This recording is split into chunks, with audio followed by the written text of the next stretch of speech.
Hello guys, അപ്പൊ ഇച്ചിരി ചെറിയ മഴയുണ്ട്, അതുകൊണ്ടാണ് ഞാൻ കുടയൊക്കെ എടുത്തിരിക്കുന്നത്.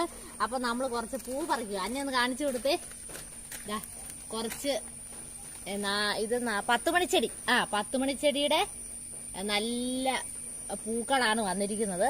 അപ്പൊ ആ പൂക്കളെ നമ്മൾ പറിച്ചുകൊണ്ടിരിക്കുകയാണ്. ഇതായി കൊട്ടയിലേക്ക് കാണിച്ചു കൊടുത്ത തന്നെ നമ്മുടെ വീട്ടിലെ പൂക്കളാണ്. പിന്നെ വേറെ പൂക്കളുണ്ടാകും, നിങ്ങളെ കാണിച്ചു തരാം. അപ്പോൾ ഗായ്സ്, ഇത് കണ്ടോ, അവിടെ അന്നയും മമ്മിയും കൂടെ കുറച്ച് പൂവും കൂടെ പറിക്കുന്നുണ്ട്. പിന്നെ നമ്മൾ രാവിലെ പോയിട്ട് കുറച്ച് പൂക്കള് പറിച്ചുകൊണ്ട് വന്നിട്ടുണ്ട്. അത് നമ്മള് വത്സ്യ ആന്റിയുടെ വീട്ടിൽ നിന്ന് കുറെ പൂവ് അവിടെ ഉണ്ടായിരുന്നു, ചെമ്പരത്തി, അങ്ങനെ കുറെ പൂക്കൾ പറിച്ചുകൊണ്ട് വന്നു. നമുക്കിവിടെ ഇച്ചിരി പൂവല്ലേ ഉള്ളൂ. അപ്പൊ ഇത്രയും പറിച്ചിട്ട് വേണ്ട, നല്ല വെള്ളമുണ്ട് പൂവേല, അതുകൊണ്ട് ഉണക്കാൻ വേണ്ടി പത്രം ഇട്ട് വെച്ചിരിക്കുകയാണ്. ഹലോ കൂട്ടുകാരെ, അപ്പൊ വേണ്ട നമ്മൾ ഈ ബന്ദിയാന്നാ തോന്നുന്നത്, ബന്ദി വെച്ചിട്ട് അത്തം ഇത്ര ആക്കി ഇട്ടിട്ടുണ്ട്. ബാക്കി നമുക്ക് മൊത്തം ആക്കിയിട്ട് കാണിക്കാവേ. അപ്പൊ ഗായ്സ്, നമ്മുടെ പൂക്കളൊക്കെ റെഡി ആയിട്ടുണ്ട്. ഇതാ ഫൈനൽ ലുക്കിലേക്കാണ് കടന്നിരിക്കുന്നത്.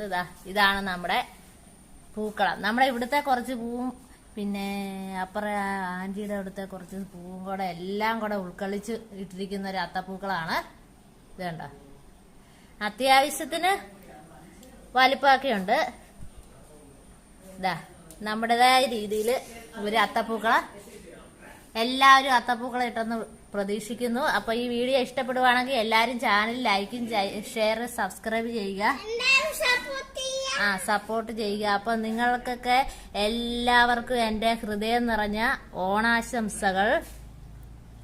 അപ്പോൾ മറ്റൊരു വീഡിയോയുമായിട്ട് വരുന്നതേക്ക് വരെ എല്ലാവർക്കും ബൈ.